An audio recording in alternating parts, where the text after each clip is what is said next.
Once upon a time, in the kingdom of Videha, there ruled a wise king named Janaka. His wisdom and fairness were so renowned that people from far and wide came to seek his counsel. But despite his worldly success, King Janaka was a seeker of the highest knowledge and spiritual truth. He had always felt that something deeper was missing in his life, something beyond the riches and power he had acquired.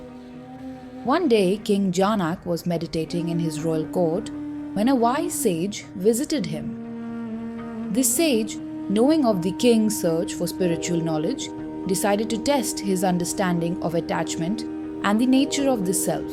This sage approached the king with the challenge: "O king, you are a wise ruler and an accomplished man, but tell me, can you truly say that you are free from attachment?" King Janaka, confident in his detachment, replied, "I have always considered myself free from attachment. I do not value wealth or material possessions more than wisdom." The sage, however, was not so easily convinced. He smiled and said, "King, I shall offer you a challenge to test your understanding of true detachment." The sage handed the king a beautiful precious necklace, one that sparkled with radiant jewels, unlike anything King Janaka had ever seen. The necklace was so enchanting that it captivated the king's attention the moment he laid eyes on it. "This necklace," the sage said, "is of great value, and it is yours if you can truly prove that you have mastered the art of detachment. Keep this necklace with you for a day and night, and then return it to me. But remember, it is not the necklace that matters. It is how you treat it." King Janaka accepted the challenge, taking the necklace in his hands and admiring its beauty. He placed it carefully around his neck, feeling its weight and significance. As he walked around the palace, he couldn't help but notice how much attention the necklace garnered from his courtiers and subjects. As the day went on, King Janaka noticed how the necklace became a symbol of status and admiration. People around him began to praise him for wearing such a magnificent ornament, and the king, who had always been known for his wisdom, felt a sense of pride in possessing such an exquisite object.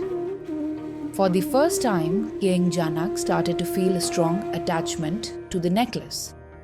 He began to care for it as if it were a precious treasure. He kept it close to him, always afraid that it might be lost or damaged.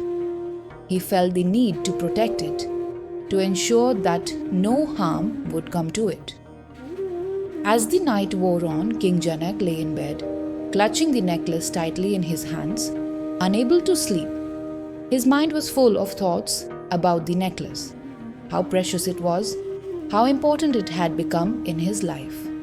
The following morning, the sage returned to the palace to check on the king and his attachment to the necklace. He asked, "O king, how are you feeling about the necklace? Have you been able to remain unattached to it as you promised?"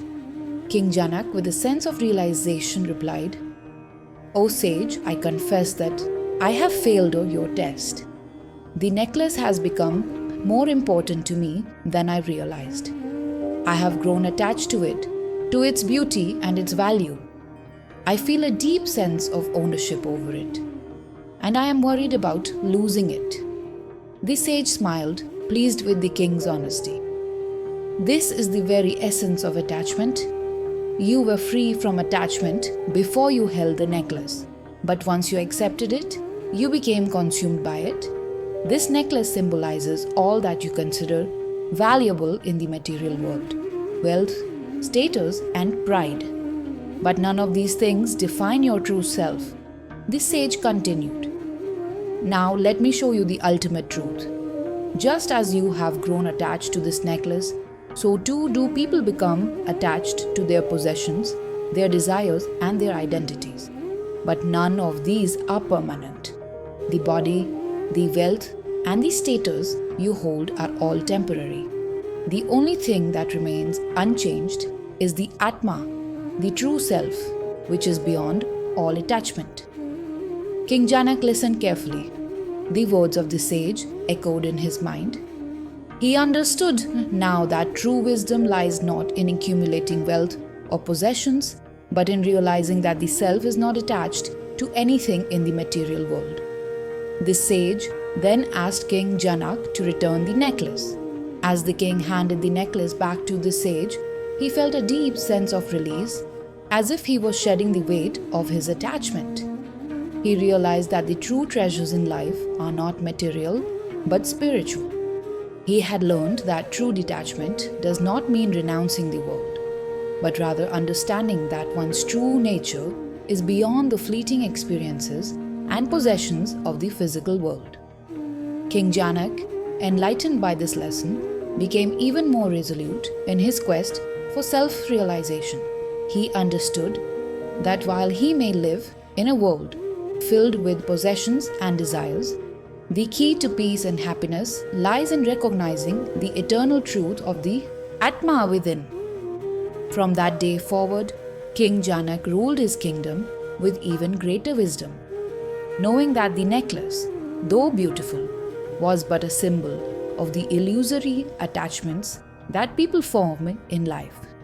His true wealth was in his knowledge of the self, and he carried this knowledge with him, unshaken by the fleeting material world.